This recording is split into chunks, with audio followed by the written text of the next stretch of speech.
Hello, final community. This is the second one of these videos I've made. It's crude. I'm just doing this on my Mac. I'm not like doing these like crazy production values like some guys do. But I saw this vinyl tag on Prog, and I just had to jump in on this one because I'm a huge Prog fan. Um, I want to get going because I could talk a lot about this, and I don't want this to be a huge long video. Right off the bat, Prague is it's hard to kind of define exactly what it is. It's certainly like a cluster of music, particularly like around the mid '70s, very much in the UK. But there's just like a lot of music from around that period. It kind of overlaps with Prague. Someone told me this once, and I just think it's great. Yeah, Prague is definitely like an offshoot of psychedelia. And think of psychedelia as Jimi Hendrix draped in paisley and a tie dye, just standing on a stack of Marshall amplifiers, just being a badass. That's psychedelia. Prague is that guy's geeky brother who's really into Doctor Who. Anyway, I'm going to skip to question number 5 because defining Prague is challenging. The question is this Prague? Radiohead is Prague. Radiohead picks up where Pink Floyd left off. If punk killed off Prague, and it pretty much did, Radiohead picks up 20 years later with everything that had happened since then, with electronic instruments, some punk influences. Yeah, they're Prague for the 21st century. Their most popular album, OK Computer, I don't think it's their best, but it's anything by Radiohead is absolutely essential in my book. So, question number 1: what is the album that got you into Prague? I could say that like when I was in high school, I was of course like everyone, I listened to radio and of course stuff like Yes and ELP and Toll and the Moody Blues. It was just like it was your bread and butter, like the Beatles and the Stones. I think my real intro to Prague was kind of a gradual thing that happened over time, and like I said, there's like kind of like a lot of adjacent music that was happening at the same time, and over the years, I really began to appreciate kind of some of the early electronic stuff that became really influential later, like early Kraftwerk, maybe Mike Oldfield, especially Tangerine Dream. But there's one album that I've listened to over and probably hundreds of times, still listen to it. It is probably a desert island disc for me, and I kind of consider that like my real intro into this field of music that I kind of began to explore deeper over time. So it's an early electronic album. I'm talking about Oxygene by Jean-Michel Jarrett. This is just real quick. I think a pretty early pressing. He's a French artist, and this is some weird French label. I'm pretty sure this is an early pressing. But yeah, this album, I think this is like my true intro to the music of Prague. Okay, so next question: show an album with 4 songs or less. Um, I'm gonna bring up the album Incantations by Mike Oldfield. Kind of in true Prague fashion, this is a double album. It's uh, 4 sides, Incantations 1, 2, 3, and 4, one of those things. This is, so this is kind of an interesting album. I heard this on BBC Radio 6, and Oldfield seems like he's pretty much disowned this album. He was not happy with it. I know he was dealing with a lot of depression, and he just kind of looks freaking depressed on his album cover. So I don't even know if this album ever got released in the States. I had to order it on Discogs from the UK. I absolutely love it. It's rivals Tubular Bells, in my opinion. But yeah, this is kind of an odd album. He's disowned it, and I want to bring up something kind of unrelated. So there's this band, a contemporary band called Black Mountain. They're there's some prog influence there. They're more of kind of like a hard rock, almost verging on like Sabbathy metal kind of band, but definitely with some um, kind of like some prog influences. And their most recent album, it's called Destroyer, and they seem to be deliberately trying to mimic, mock, or reproduce like '70s album covers. It's just it's just god awful ugly, and that typeface is just hideous. They seem to just kind of be deliberately trying to mimic kind of like '70s album covers, and I have to wonder if they were not inspired by this Mike Oldfield album in particular. Um, they were trying to out ugly to cover on Incantations. But anyway, if you're not familiar with Black Mountain, they're a tremendous band. Probably not Prague, but I just when I'm talking about Incantations, I just couldn't help but think about that. So the next question is show an album on the Vertigo label. I can't recall if I have many albums or any. I can only recall one album that I have that's on Vertigo, and it's definitely not a Prog album, but that's Fighting by Thin Lizzy. This is, I think, the first truly great Thin Lizzy album. It's just dynamite, loud, bang your head, screaming guitars, just Lizzy at their finest, and it is on the Vertigo label. So there's that. Show an album with epic keyboards, and I am going to kind of go in a little bit of a different direction. You know, this is an artist, another contemporary, probably not Prog. He's more kind of like a neoclassical, minimal keyboard composer. Some of it's electronica. Kind of reminds me again of Mike Oldfield, that he's like a one man shop. He just plays all of his instruments, and again, sort of like what Prog would probably sound like in the 21st century. This is a dude named Nils,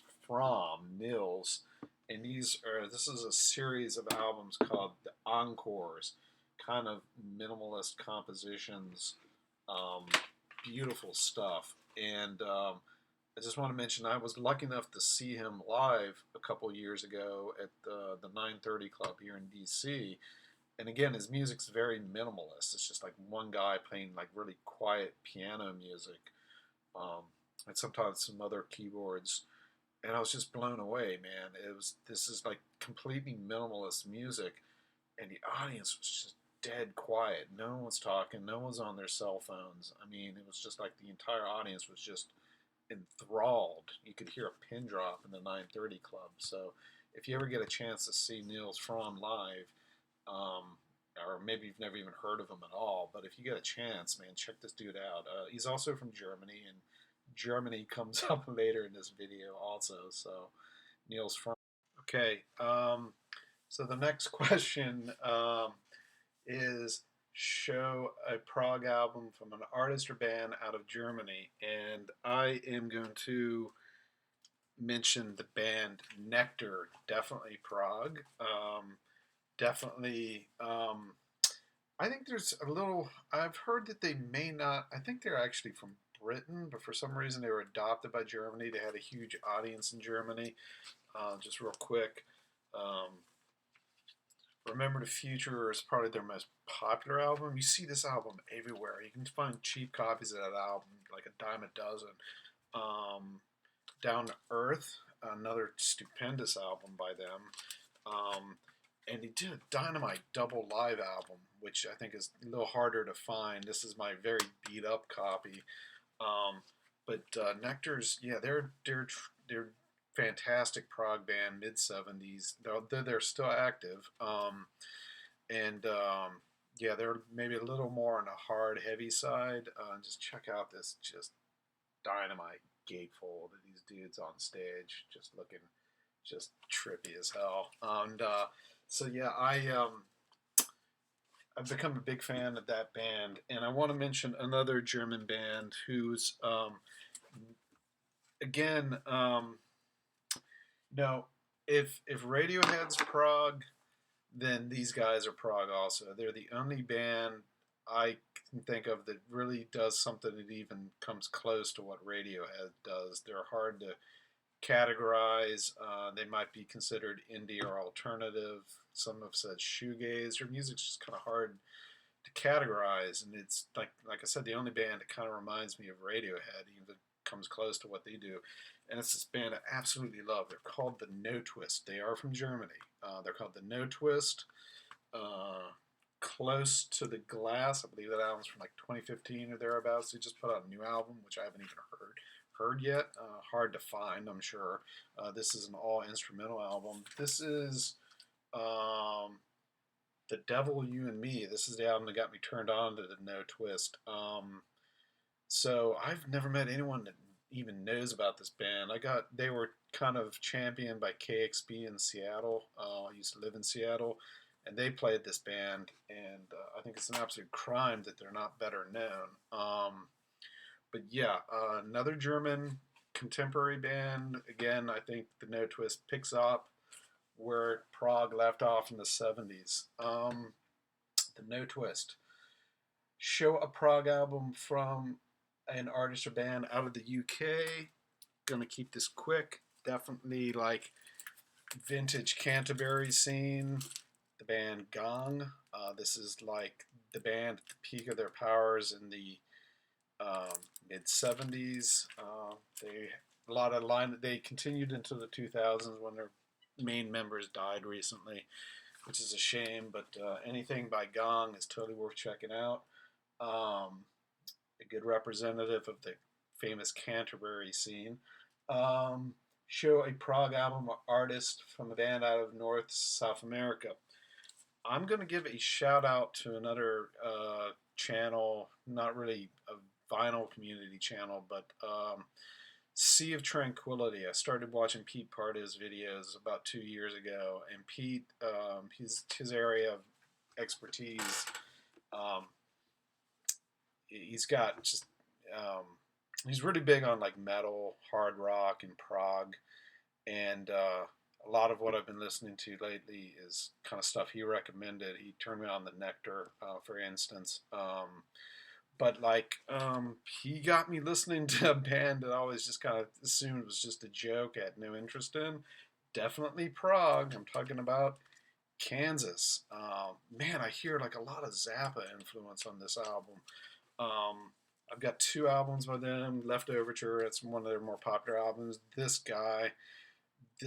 the name of this album? It's called Song for America. This is probably even better than Left Overture. So yeah, I always just kind of thought of them as this joke band, and I was wrong, man. Some great musicianship, definitely Prague from this side of the Atlantic. And the next question is, show a Prague Gateway album. This is one I used to have in high school. Rebought it again recently. Just this is the Moody Blues. Am I crazy about everything the Moody Blues did? No. There's definitely some filler on their kind of later albums, but this is like one of those great compilations that's like all the stuff that's really worth listening to can be found on this double album. This is just a killer double compilation of like all their best stuff. I know the Moody Blues were hugely popular during like the like early 70s. They like rivaled like the Stones. I'm blown away by apparently how popular they were. They like rivaled the Stones and Zeppelin when they were at the peak of their popularity. And this is an album which yeah, you can find this one real easily. I think I paid $1 for this copy. It's a cutout, so that's probably why it was so cheap. But yeah, if you're skeptical about the Moody Blues, just check this album out, man. It's just dynamite. There's so many great songs on this album. Okay, so moving along. The next question is, show an album with Bill Bruford on drums. Even better if you can show multiple bands from decades. So this is Bill Bruford when he's in King Crimson during their 80s phase. I think this is the best period of King Crimson. The lineup is Fripp, Bruford, Tony Levin, and Adrian Belew. They almost sound kind of, as you can tell, I'm a big Talking Heads fan, and it's kind of weird. It's almost like a Talking Heads sound because Belew was also in the Heads during like the Remain the Light period. So yeah, this is um, kind of a different sound for them. I just absolutely love this. So the other albums from the same '80s period, Discipline's I think the best of the three. Beat. A lot of you prog heads, I'm sure, know all this already. And the third album, Three of a Perfect Pair. You might also keep your eyes open for this really good live album called Absent Lovers. I believe it was recorded in '84. I think it may come from like FM soundtracks or something, but just killer live King Crimson. And he's played in a lot of bands. For those of you who haven't heard it, UK is sort of a prog supergroup. I believe John Wetton's on this album, if I remember right. Anyway, I know Alan Holdsworth's on it. It says scratchy, $4. Sounds fine to me. But anyway, that album's actually pretty easy to find. Next question is show a concept album. So let me pull up Wikipedia here. I am going with the famous or infamous Tales from Topographic Ocean. The reason I say that is this was a double album by Yes. They kind of lost a lot of people on this album. It's a double album. And here's the concept. Yes frontman John Anderson devised the concept album from the band's '73 Japanese tour when he read a footnote in Autobiography of a Yogi that describes 4 bodies of Hindu's texts with specific fields of not bloody, bloody, bloody, bloody. It's just like a lot of like weird Eastern mysticism stuff on this album. So that's where he lost a lot of people. His album was just, whew, and it was long and self-indulgent. And when I first heard this album, I thought it was long, boring. I got rid of the album, and now it's really grown on me. There's just like there's just a lot on there, and parts of it maybe do drag a bit, but there's also some great passages. This is just like prog at its proggiest. So if you're into prog, man, don't shy away from that one. Show a female prog artist. I'm going with Mazzy's selection. He went with Kate Bush. Here's a compilation album for Kate Bush. There are other people could mention, but Jesus, no one comes close to Kate Bush. I mean, she's just untouchable. Just enough said. I mean, she is just the goddess. A prog solo album. I've never really warmed up to Genesis. I've lately kind of begun to kind of warm up to some of their earlier stuff, but love solo Peter Gabriel. Always been a fan of solo Peter Gabriel. This is a really cool album that maybe a lot of you haven't heard. It's actually a soundtrack album for the movie Passion of the Christ. No, wait, Last Temptation of Christ came out in the '80s. So this is just fantastic. Like in all instrumental, it's like a movie soundtrack. But it's like you'll hear it. It sounds a lot like Peter Gabriel from like the Security period, which is just a great period for Peter. And man, I was blown away when I actually found a vinyl copy of this. This was like the waning days of vinyl in the late '80s. And so I was blown away when I saw a vintage copy. I don't even know if it's ever been reissued on vinyl, but when I saw a copy for $20 at a local record store, I was just like, hell yeah, I just pounced on it. So this is great. If you're into Peter Gabriel, it's possible that you've never heard this album, and it's great. That's my solo artist. Show a favorite Roger Dean cover artwork. I don't know if it's my favorite. All of Roger Dean's covers are great. His artwork's great. This isn't even a Prog album, but it's Roger Dean, all right. And this is Uriah Heep, The Magician's Birthday. Just look at this, just those colors and everything. It's like, and yeah, it kind of reminds me of the gatefold to Yes to the Close to the Edge by Yes. Seems like they did kind of a similar gatefold with pictures of the band, and so yeah, Roger Dean cover art by the band Uriah Heep. Okay, we're heading into the home stretch here. This is it's been a long video.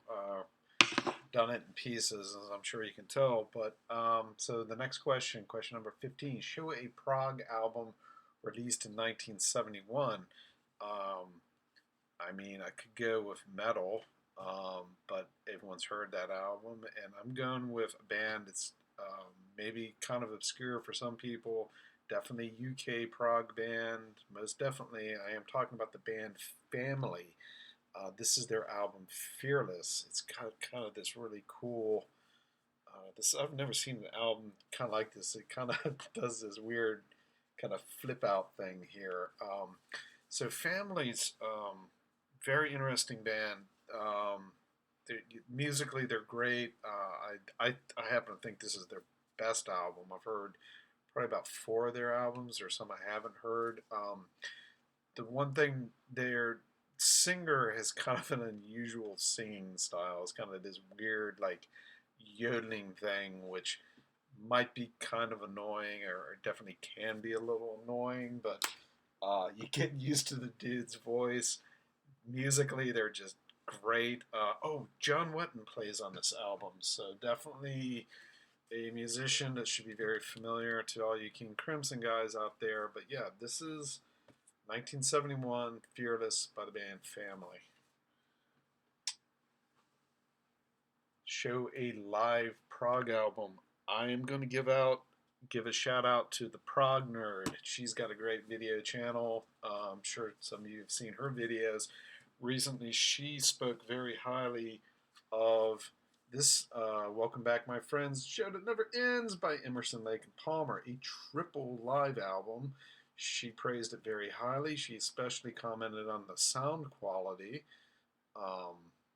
So I went into my local record store, and they had about 1 billion copies of it. I grabbed what looked like the cleanest one, which is on that kind of crazy Manticore label that some ELP albums appear on. And man, she is not kidding. This is just spectacular live album. I think these live versions are better than the studio versions. The sound quality is just amazing. It's just a damn good live album.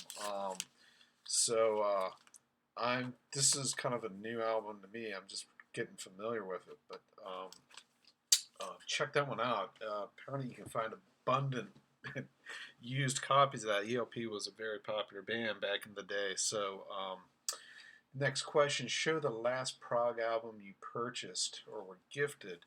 I bought this a week ago. I've been looking to upgrade my copy of Fragile. My copy is kind of scratchy and very noisy, and I think I paid $5 for what's a very clean copy. Maybe not a first edition, but certainly like a vintage 70s copy. It's got, you can just tell. Yeah, I'll look it up on Discogs, but it's in great shape. That was the last one I bought. But the last new album that's new to me is the album Pale Communion. This is a prog metal band. The band is called Opeth. They're definitely a little more metal. They're kind of like a more goth version of Tool. Personally, I think they kicked the shit out of Tool. I love this band. I think they're just amazing. I got turned on to them in the past year. I've checked out like about 5 of their albums, and they're all just dynamite. The band Opeth, probably definitely a little more on the heavy side. Just amazing musicianship. The earlier stuff, the guy did that kind of death rah, rah, rah, vocal thing that you hear like on some metal, and he stopped doing that a couple of years ago. I started singing like a normal person, but even their old stuff with the Cookie Monster vocals is still musically just amazing. So hell yeah, Opeth. Show a Prog album with an no, sorry, question 18. Prog album released within the last 25 years. Simple. I'm going with Power to Believe, which I believe was the last album that King Crimson did. I remember I bought this album right before I moved to Seattle, so I guess that was around 2004. I think this holds up easily as well or better than any other Crimson album in their back catalog. Probably topped only, in my opinion, by that 80s period that I mentioned earlier. But yeah, Crimson just doing great work right up until right up until the present. Show a Prog album with an incredible guitar solo. Well, you say incredible guitar solo, you got to be talking about Steve Hillage. This guy, if you like Gilmour, his style of soloing, just God on the Stratocaster. Steve Hillage kind of plays in a similar style. When he just gets going on a good solo, it's like just a psychedelic beast, just with feedback and just gorgeous tone on his guitar. He was one of the original members of the band Gong that I mentioned earlier. He went solo. Went on to kind of do some electronica projects in later years. But this is the first album. I think this is his first solo album from 1975. I'll make a confession. I bought this album ages ago, and the only reason I bought it was because of just this cover. I mean, just there was obviously just some just stuff going on there, and these just hippie freaks on the back, and it was just I was just so curious about like, what the hell is this? And someone told me that he was like a member of an acid cult, which is not true, but I guess kind of true maybe. But so I was just really curious, and I was like just really didn't disappoint, man. This is just great music, and I got a lot of his albums. I'll just throw one other one out if you're new to Steve Hillage. This is an album from the late 70s. This one's hard to find. I didn't even know this album existed. I stumbled across it in a record store very recently. This one just seems to be kind of dropped off the radar screen. I don't see this one very often, but it's another solid Steve Hillage album. I definitely collect all of his stuff. So the last question is, what Prog album is the top of your want list? It's a Prog classic. I'm looking for Land of Grey and Pink by Caravan. I know it's been reissued. There was a reissue in my record store pretty recently. I didn't buy it, and I regret not picking it up. But yeah, that's definitely one that's on my list. I kind of prefer vintage copies if possible, but a reissue is certainly, yeah, that'd be cool. Also, so there's one last thing I want to mention before I get into this video. Before I get to the end of this, I'm going to recommend a book. This book, sorry, I've only got it on my Kindle. The book is called A New Day Yesterday, UK Progressive Rock in the 70s by, what's his name? Mike Barnes. So, Prog people will know A New Day Yesterday is, of course, the opening track on the greatest album of all time. It's easily like on my top 10 Desert Island, and I'm totally serious when I say that. It's the opening track on Stand Up by Jethro Tull. So that's where the title comes from. So the book, A New Day Yesterday, it's a history of Prague in the UK.